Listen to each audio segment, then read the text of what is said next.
बिस्मिल्लाहिर्रहमानिर्रहीम। अस्सलाम वालेकुम students, my name is Imran Ahmed and I am your computer science teacher. Students, आज हम क्लास 10 का जो चैप्टर 3 है उसका लास्ट लेक्चर देखेंगे। स्टूडेंट्स, आज के लेक्चर के अंदर जिस तरह प्रीवियस लेक्चर्स में हमने एक्सरसाइज के कुछ क्वेश्चंस देखे थे, आज भी हम कुछ और क्वेश्चंस देखेंगे और देखेंगे कि उनका सोल्यूशन हम कैसे निकाल सकते हैं। तो आइए स्टूडेंट्स, फिर आज का लेक्चर फॉर्मली स्टार्ट करते हैं। तो स्टूडेंट्स, जिस तरह मैंने आपको बताया, हमारा चैप्टर नंबर 3 है, उसका नाम है कंट्रोल स्ट्रक्चर्स। आज का जो हमारा लेक्चर है वो चैप्टर नंबर 3 का बेसिकली लास्ट लेक्चर है। इसके अंदर हम जो रिमेनिंग हमारे पास 3 क्वेश्चंस मौजूद हैं, उन क्वेश्चंस का सोल्यूशन देखेंगे।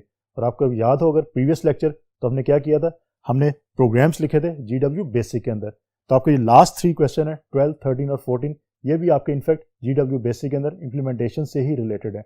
आज का जो लेक्चर है उसके अंदर भी हम यही देखेंगे कि किस तरह हम प्रोग्राम लिख सकते हैं GW बेसिक के अंदर। तो देखते हैं क्वेश्चन नंबर 12 हमारे पास क्या है। Write a program to find the larger of two numbers. The program should get the numbers from the user. Students, again identify आपने पहले करना है इनपुट क्या, आउटपुट क्या, प्रोसेसिंग क्या होगी। आपने फाइंड आउट बेसिकली यहाँ पे ये करना है, 2 नंबर्स आपको दिए जाएंगे, उसमें से जो लार्जेस्ट नंबर है आपने वो फाइंड आउट करना है। और वो नंबर्स कहाँ से आएंगे आपको, वो यूजर की तरफ से इनपुट होंगे। ऑलरेडी नंबर्स दिए जाएंगे आपको, यूजर उसको इनपुट करेगा। तो ये चीज़ आपने याद रखनी है और इसी को यूज करते हुए फिर आपने इसका प्रोग्राम लिखना है। तो आइए स्टूडेंट्स, फिर इसका प्रोग्राम लिख के देखते हैं GW बेसिक के अंदर और देखते हैं कि जो क्वेश्चन में हमसे पूछा गया वही प्रोग्राम के अंदर हम करवा सकते हैं या नहीं करवा सकते। So let's see.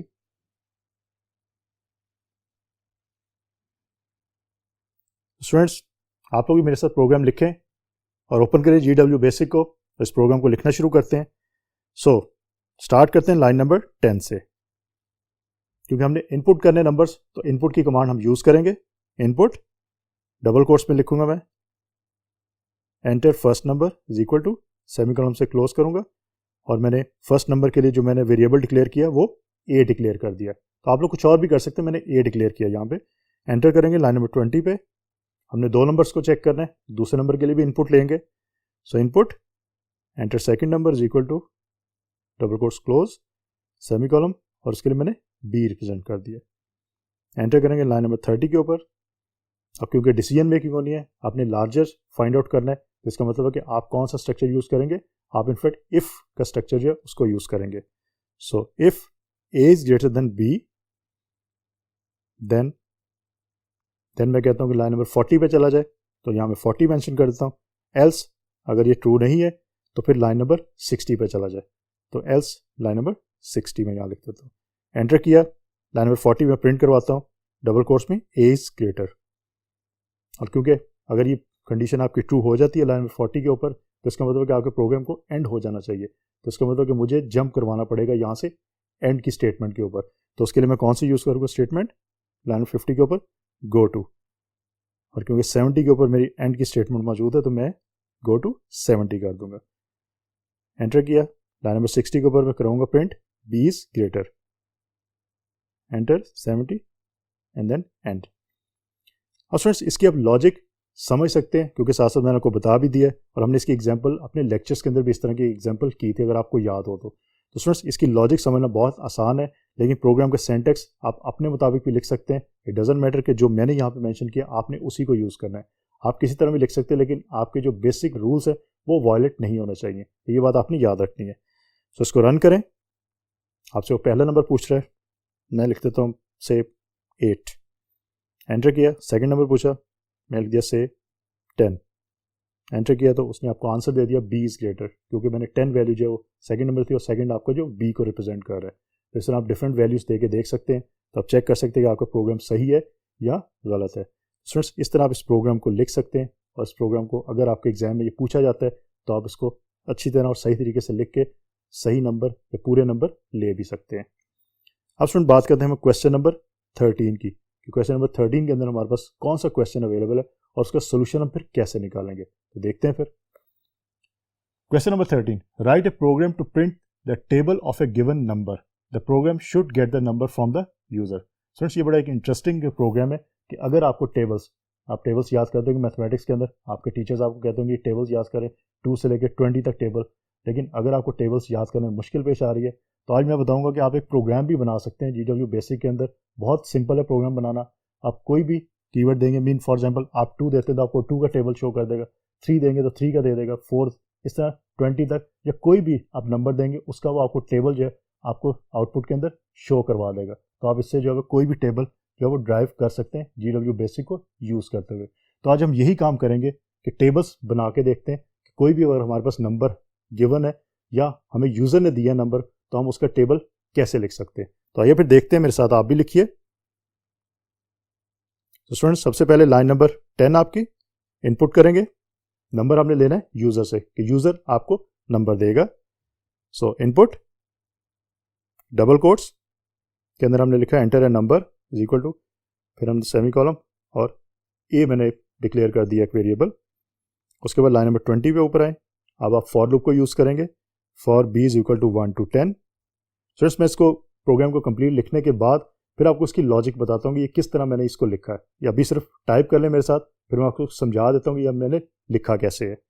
So line number 20 के ऊपर for B is equal to 1 to 10 हो गया, एंटर किया। लाइन नंबर 30 के ऊपर हमने प्रिंट करवाना है, प्रिंट हमने ए करवाना है। अब स्टूडेंट्स मैंने प्रिंट यहाँ पे जो है वो प्रिंट की एक कमांड देके और इसी लाइन के ऊपर मैंने तमाम चीज़ें जो प्रिंट करवानी वो मैंने मेंशन कर दी हैं। लेकिन आप लोग डिफरेंट लॉजिक यूज़ करते हुए डिफरेंट लाइंस के ऊपर इन चीज़ों को प्रिंट की कमांड के साथ लिख सकते हैं। इट डजंट मैटर, और लिख के देखिएगा कि क्या कोई एरर आता है या नहीं आता। होपफुली कोई एरर नहीं आएगा। सो लाइन नंबर 30 को प्रिंट ए सेमी कॉलम, उसके बाद मैं डबल कोट्स में हिस्टेरिक का निशान लगाता हूँ, फिर सेमी कॉलम, फिर मैं बी लिखूंगा, फिर सेमी कॉलम, फिर डबल कोट्स में इज इक्वल टू का निशान, सेमी कॉलम, और फिर A multiplied by B, mean A asterisk B. Enter किया। लाइन नंबर 40 के ऊपर नेक्स्ट बी, और फिर लाइन नंबर 50 पे एंड कर दिया। अब स्टूडेंट इसकी लॉजिक अब समझिए कि लॉजिक इसकी है क्या। देखें, आपने इनपुट करवाया यूज़र से, यूज़र ने कोई भी नंबर दे दिया, वो नंबर ए है।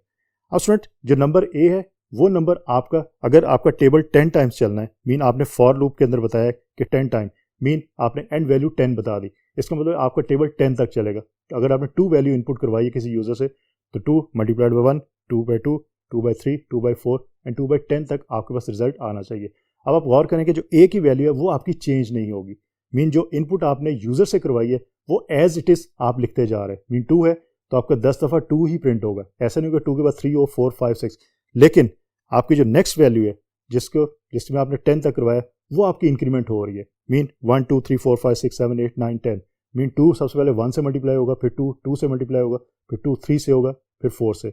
इसलिए हमने जो नेक्स्ट वैल्यू 1 से 10 तक, उसके लिए हमने जो है वो बी वेरिएबल डिक्लेयर किया और वहाँ पर फिर अपने लूप लगा दिया, क्योंकि हमने बी की वैल्यू जो 1 से 10 तक प्रिंट करवानी है। तो इसलिए हमने ए और बी 2 वेरिएबल्स यूज़ किए हैं। तो ये बात आपने याद रखनी है, क्योंकि असल इसकी लॉजिक यही है। ये अगर आपको समझ आ जाती है तो आपको ये प्रोग्राम अच्छी तरह समझ आ जाएगा। अब स्टूडेंट उसके बाद हमने प्रिंट करवाया ए को प्रिंट करवाने का मतलब है कि अगर 2 वैल्यू है तो 2 प्रिंट हो गई। उसके बाद हिस्टेरिक का मतलब है कि 2 प्रिंट होने के बाद आपका क्योंकि डबल कोट्स में है तो एज इट इज़ हिस्टेरिक लिखा जाएगा। ये जस्ट इस तरह मल्टीप्लाई हो रहा है कि अगर आप 2 मल्टीप्लाइड बाय 1 लिखना चाहते हैं तो मल्टीप्लिकेशन के लिए हम हिस्टेरिक का निशान वहाँ लगा देते हैं, तो फिर आउटपुट आपकी जो अच्छी तरह से नज़र आएगी। सो उसके बाद आपने क्या किया, आपने बी को प्रिंट करवाया। बी को प्रिंट करवाने का मतलब ये कि सबसे पहले बी 1 है तो पहली लाइन के ऊपर 2 हिस्टेरिक 1 होगा, नेक्स्ट लाइन के ऊपर 2 हिस्टेरिक 2 होगा, फिर नेक्स्ट लाइन के ऊपर 2 हिस्टेरिक 3 एंड सो ऑन चलेगा। उसके बाद बी के बाद आपने इज इक्वल टू करवाया और ए हिस्टेरिक बी, मीन ए और बी को मल्टीप्लाई करवा दिया। अब ए की वैल्यू अगर 2 है, बी की वैल्यू 1 है, तो मल्टीप्लिकेशन के बाद आपके पास आंसर जो है वो क्या आएगा, 2 आ जाएगा। अब स्टूडेंट देखते हैं इसको रन करके और देखते हैं जो हमने लॉजिक अभी समझी है उसी लॉजिक के मुताबिक काम हो रहा है या किसी डिफरेंट तरीके से काम होगा। Let's see. इसको रन किया। अब वो आपसे नंबर पूछ रहा है, से मैं 7 का टेबल लिखना चाहता हूँ, मैं 7 पुट कर देता हूँ, एंटर किया। अब आप गौर कर सकते हैं कि 7 का टेबल यहाँ पे कंप्लीट आपको 10 तक जो है वो शो हो रहा है। आप इस टेबल को 20 तक ले जा सकते हैं। सिर्फ आपको क्या करना है, आपको बी की वैल्यू जहाँ पे for B is equal to 1 to 10 लिखा है वहाँ 1 to 20 लिख दीजिए, तो आपको 20 तक ये टेबल चला जाएगा। 30 तक जाना चाहते हैं आप 30 तक भी जा सकते हैं, इट्स अप टू यू कि जो आप मेंशन करेंगे। अब यहाँ पे आप देख सकते हैं कि आपको जो 7 है वो 10 टाइम्स 7 की वैल्यू में कोई चेंज नहीं आई, हिस्टेरिक एज इट इज़ आ रहा है आपके पास। उसके बाद आपके जो लूप चला था आपका 1 से 10 तक, वो आपकी वैल्यूज 1 2 3 4 5 10 तक आपको यहाँ पे शो हो रही है, और 7 उनसे 1 by 1 मल्टीप्लाइड होके इज इक्वल टू के बाद आपको आंसर भी दे रहा है। तो इस तरह आप कोई भी टेबल जो है वो ड्राइव कर सकते हैं ये प्रोग्राम लिख के।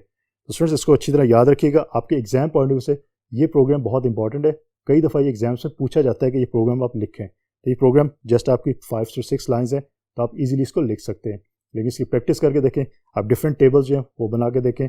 उसके बाद मैंने बताया कि आप 20 तक टेबल्स को लेके जाएँ, तो वो भी आप चेक कर सकते हैं कि कहाँ से आप ले जा सकते हैं। मीन फॉर के अंदर जो हमने 1 to 10 लिखा है वहाँ 1 to 20 करें तो आपके 20 तक टेबल चला जाएगा। तो स्टूडेंट्स ये था हमारा क्वेश्चन नंबर 13। अब हम बात करते हैं हमारी एक्सरसाइज का लास्ट जो क्वेश्चन है, दैट इज क्वेश्चन नंबर 14। उसकी बात करते हैं और देखते हैं कि उसका सोल्यूशन हम कैसे निकाल सकते हैं। So let's see. So question number 14 आपका थोड़ा सा लेंथी क्वेश्चन है, तो इसको पहले समझ लीजिए, फिर इसका आंसर हम निकालते हैं और देखते हैं इसका प्रोग्राम क्या बन सकता है। Write a program that should accept obtain marks of a student. पहली चीज तो एक्सेप्ट का मतलब है कि इनपुट लेगा ऑब्टेन मार्क्स, ये स्टूडेंट अपने जो ऑब्टेन मार्क्स, जो मार्क्स उसने एग्जाम में लिए वो मार्क्स बताएगा कि मैंने इतने नंबर एग्जाम में लिए, ये चीज़ इनपुट के अंदर आएगी। So in an examination it should then calculate the percentage and assign a grade. So उसके बाद जो ऑब्टेन मार्क्स होंगे उसकी बेस के ऊपर परसेंटेज कैलकुलेट होगी और परसेंटेज की बेस के ऊपर ग्रेड्स असाइन होंगे स्टूडेंट को। ये बात याद रखिएगा, ऑब्टेन मार्क्स जितने मार्क्स स्टूडेंट ने लिए वो स्टूडेंट बताएगा इतने मार्क्स मैंने लिए, उसकी बेस के ऊपर क्या होगा, परसेंटेज कैलकुलेट होगी कि स्टूडेंट ने कितने परसेंट नंबर लिए, और फिर परसेंटेज की बेस के ऊपर ये डिसाइड होगा कि उसका ग्रेड क्या होगा। तो ये बेसिकली क्वेश्चन में आपसे पूछा गया है। The grades should be assigned according to the following criteria. जो क्राइटेरिया ग्रेड्स का वो ये है कि अगर परसेंटेज ग्रेटर और इक्वल टू 80 है तो ग्रेड A1 आए, अगर परसेंटेज ग्रेटर और इक्वल टू 70 है बट लेस देन 80 है तो ग्रेड A आएगा, अगर ग्रेटर देन और इक्वल टू 60 है बट लेस देन 70 है तो ग्रेड B आएगा, अगर ग्रेटर इक्वल टू 50 है बट लेस देन आपकी जो है वो 60 है तो फिर क्या होगा, C आएगा, अगर ग्रेटर इक्वल टू 40 है बट लेस देन 50 है तो D आएगा, अदरवाइज 40 से आपकी लेस है परसेंटेज तो आपका ग्रेड F आएगा। तो ये चीज़ सिर्फ आपने जेन में रखनी है। अब स्टूडेंट देखते हैं कि इसका प्रोग्राम कैसे बनेगा। आपका क्वेश्चन लेंथी है तो आपको प्रॉब्लम नहीं होनी चाहिए कि लेंथी क्वेश्चन है, आपने सिर्फ ये चीज़ करनी है कि जो हमने रूल्स बनाए, हमने इनपुट देखनी क्या हो सकती है, आउटपुट क्या हो सकती है और प्रोसेसिंग क्या होगी, उसकी बेस के ऊपर हम अपना प्रोग्राम बना लेंगे। और अगेन मैंने आपको बताया भी था कि इसकी अच्छी प्रैक्टिस ये है कि आप लोग इसको पहले पेपर के ऊपर लिखें और फिर उसको इम्प्लीमेंट करें GW बेसिक के ऊपर। तो आइए फिर स्टार्ट करते हैं प्रोग्राम इसका लिखना कि कैसे हम प्रोग्राम लिखेंगे। आप भी मेरे साथ लिखिए। सो स्टूडेंट्स लाइन नंबर 10 से हम इसको स्टार्ट करते हैं। इनपुट करते हैं ऑब्टेन मार्क्स, क्योंकि ये बात हमें प्रोग्राम के अंदर कही गई है कि ऑब्टेन मार्क्स स्टूडेंट से लेने हमने। सो इनपुट डबल कोट्स के अंदर लिखें अब enter your obtained marks is equal to then semicolon, और ऑब्टेन्ड मार्क्स के लिए मैं एक वेरिएबल डिक्लेयर कर लेता हूँ ऑब्टेन के नाम से। आप ओ के नाम से कर सकते हैं, कोई और भी नाम आप रख सकते हैं, लेकिन मैं यहाँ पे इसलिए ऑब्टेन के नाम से रख रहा हूँ ताकि आपको आइडिया रहे कि किस चीज़ का जो वेरिएबल है, किस चीज़ के लिए हमने इसको डिक्लेयर किया है। एंटर करेंगे लाइन नंबर 20 के ऊपर। और स्टूडेंट्स टोटल मार्क्स आप बता भी सकते हैं, लेकिन आप ये भी कह सकते हैं कि स्टूडेंट जो है वो टोटल मार्क्स भी अपने बता दे। तो यहाँ पे हम फ्लेक्सिबल रखते हैं अपने प्रोग्राम को, हम इनपुट करवाते हैं टोटल मार्क्स भी कि स्टूडेंट अपने टोटल मार्क्स भी बताए, उसकी बेस पे हम फिर परसेंटेज जो है वो कैलकुलेट करेंगे। सो इनपुट डबल कोट्स में enter your total marks is equal to semicolon, और अगेन फिर हम लिखेंगे इसके लिए वेरिएबल डिक्लेयर करेंगे टोटल का मैं डिक्लेयर कर देता हूँ। एंटर करें लाइन नंबर 30 के ऊपर। अब परसेंटेज का फॉर्मूला यहाँ यूज़ करेंगे। सो लेट परसेंट का एक वेरिएबल डिक्लेयर कर लिया मैंने, परसेंटेज के लिए मैंने उसको परसेंट का वेरिएबल डिक्लेयर किया। Percent is equal to obtain divide by total marks multiplied by 100। Enter करें लाइन नंबर 40 के ऊपर। अब स्टूडेंट्स आपकी इफ़ की स्टेटमेंट्स जो है वो यूज़ होंगी यहाँ पे, ये बात याद रखिएगा, क्योंकि हमने डिसीजन करना है कि अगर ग्रेटर देन और इक्वल टू 80 है तो A1 ग्रेड है, उसके अलावा अगर ग्रेटर देन इक्वल टू आपको जो 70 है और लेस देन 80 है तो A ग्रेड है, एंड एक्सेट्रा एक्सेट्रा। तो इसके लिए आपको पता है जब डिसीजन मेकिंग की बात आती है तो आपकी इफ़ की स्टेटमेंट जो वो यूज़ होती है। तो यहाँ पे आपकी इफ़ की स्टेटमेंट जो वो बार बार यूज़ होंगी, क्योंकि हमने सिर्फ एक चेक नहीं करना, हमने बहुत सारे चेक करने हैं। मीन हमने परसेंटेज को बहुत सारे ग्रेड्स के साथ चेक करना है, फिर हमें एग्जैक्ट ग्रेड मिलेगा। तो इसका मतलब है कि यहाँ पे आपकी बहुत सारी स्टेटमेंट जो इफ़ की वो यूज़ होंगी। सो लाइन नंबर 40 के ऊपर पहली कंडीशन है उसको चेक करते हैं। If percent greater equal to 80 then मैं कहता हूँ ग्रेड्स के लिए मैं एक डिक्लेयर कर लेता हूँ वेरिएबल ग्रेड का, और उसके साथ में डॉलर का साइन लगाता हूँ। अब आपको पता होना चाहिए कि डॉलर का साइन हम कहाँ लगाते हैं और किस जगह लगाते हैं और किस लिए लगाते हैं। डॉलर का साइन ये बता रहा है कि जो ग्रेड्स होंगे वो बेसिकली कौन सा मेरा वेरिएबल है, किस टाइप का वेरिएबल है, वो आपका स्ट्रिंग टाइप का वेरिएबल है, मीन इसके अंदर स्ट्रिंग आएगी क्योंकि हमने A1 A B C D और F लिखना है, तो आपकी स्ट्रिंग है, मीन अल्फ़ाबेट्स हैं, इसलिए मैंने उसको डॉलर साइन से रिप्रेजेंट किया। सो देन के बाद grade dollar sign is equal to double quotes में A1। अब ये लाइन क्या करेगी कि अगर परसेंटेज ग्रेटर देन 80 है या इक्वल टू 80 है तो आपका जो ग्रेड होगा वो A1 होगा, आपको A1 शो हो जाएगा। एंटर करेंगे लाइन नंबर 50 के ऊपर, again if percent greater equal to 70। अब स्टूडेंट्स यहाँ पे आप एंड का ऑपरेटर यूज करेंगे। क्यों यूज करेंगे? क्योंकि हमने दो कंडीशंस को चेक करना है। हमने चेक करना है greater equal to 70 and percent less than 80, mean 80 से लेस हो और 70 से इक्वल हो या 70 से ग्रेटर हो। तो क्योंकि दो चीज़ें चेक करनी है और दोनों स्टेटमेंट्स आपकी ट्रू होनी चाहिए, तो हम एंड की स्टेटमेंट को यूज़ करेंगे। आपको पता है एंड का ऑपरेटर जो है वो किस लिए यूज़ होता है? अगर आपने दोनों स्टेटमेंट्स को ट्रू करना हो तो हमें यहाँ पे दोनों स्टेटमेंट्स ट्रू चाहिए। सो एंड का ऑपरेटर यहाँ पे हम यूज़ करेंगे। Then grade dollar is equal to double quotes में A। अब इसी को हम रिपीट करेंगे लाइन नंबर 60 के ऊपर। If percent greater equal to, पहले 70 थी आप 60 कर लें, and percent less than 70, then grade equal to B। Students अगर आपको जिस तरह मैं प्रोग्राम यहाँ पे मेंशन कर रहा हूँ या आपको दिखा रहा हूँ, अगर आपको स्पीड फास्ट लगती है तो आप लेक्चर को पॉज करके प्रोग्राम को साथ साथ लिख सकते हैं, उसके बाद दोबारा से इसको रन करें और दोबारा से आप इस प्रोग्राम को फिर सुन सकते हैं और समझ सकते हैं और देख सकते हैं कि कैसे मैं इसको लिख रहा हूँ। सो लाइन नंबर 70 के ऊपर आए।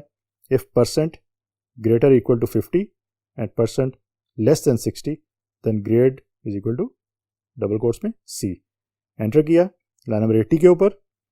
If percent greater equal to 40 and percent less than 50, then grade is equal to double quotes में D आ गया। एंटर किया लाइन नंबर 80 के ऊपर, हम ऑलरेडी थे, अब लाइन नंबर 90 के ऊपर आ गए। If percent is less than 40, then grade is equal to F। अब स्टूडेंट्स आपकी कंडीशन जो आपने स्टेटमेंट देखनी थी, आपने चेक करना था कि जो कॉम्बिनेशन थे वो आपके सारे कंप्लीट हो गए। अब हम चलते हैं लाइन नंबर 100 की तरफ और प्रिंट करवाते हैं obtained percentage is equal to semicolon के बाद परसेंट, कि पहले परसेंटेज आपकी प्रिंट हो जाए। उसके बाद एंटर करते हैं 110 पे, print obtain grade is equal to grade का जो वेरिएबल था ग्रेड डॉलर साइन। एंटर किया 120 पे, हमने इसको एंड कर दिया। अब देखते हैं कि हमने जो प्रोग्राम बनाया उसके अंदर कोई इशू तो नहीं है। Let's see. रन किया, आपसे वो ऑब्टेन्ड मार्क्स पूछ रहे। फॉर एग्जांपल मैं यहाँ पे, आप कुछ भी दे सकते हैं, मैं यहाँ पे देखता हूँ ऑब्टेन्ड मार्क्स है 200। एंटर किया, आपसे वो टोटल मार्क्स पूछ रहे, आप कुछ भी दे सकते हैं, मैं यहाँ पे दे देता हूँ 300। एंटर किया, अब आपके पास रिजल्ट आ रहा है वो ऑब्टेन्ड परसेंटेज आ रही है 66.66667 और आपके पास जो ऑब्टेन्ड ग्रेड आ रहा है वो B आ रहा है। अब चेक आप कर सकते हैं कि 66.66 जो है वो किस ग्रेड के अंदर लाई करता है।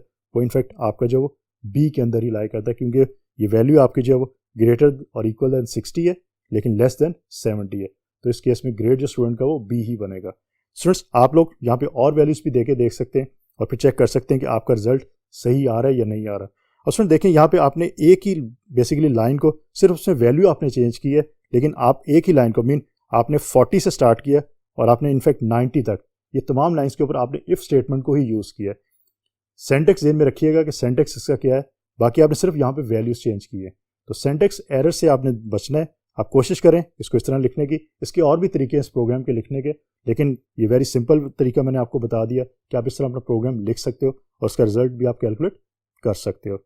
सो स्टूडेंट्स इनफैक्ट आज का जो हमारा लेक्चर था उसके अंदर हमने जो चैप्टर नंबर 3 था उसको एंड किया है और हमने देखा प्रीवियस लेक्चर में, आज के लेक्चर के अंदर जो क्वेश्चंस हमारे थे जिसमें हमने ये करना था कि हमारे पास स्टेटमेंट गिवन थी, हमने उसकी बेस के ऊपर कोई प्रोग्राम जो है वो इम्प्लीमेंट करना था GW बेसिक को यूज़ करते हुए। स्टूडेंट्स अगेन मैं बार बार ये कह रहा हूँ कि आप लोग इसको करके देखें अपने हाथ से। जब तक आप इसको अपने हाथ से नहीं करेंगे आपको ये चीज़ें क्लियर नहीं होंगी।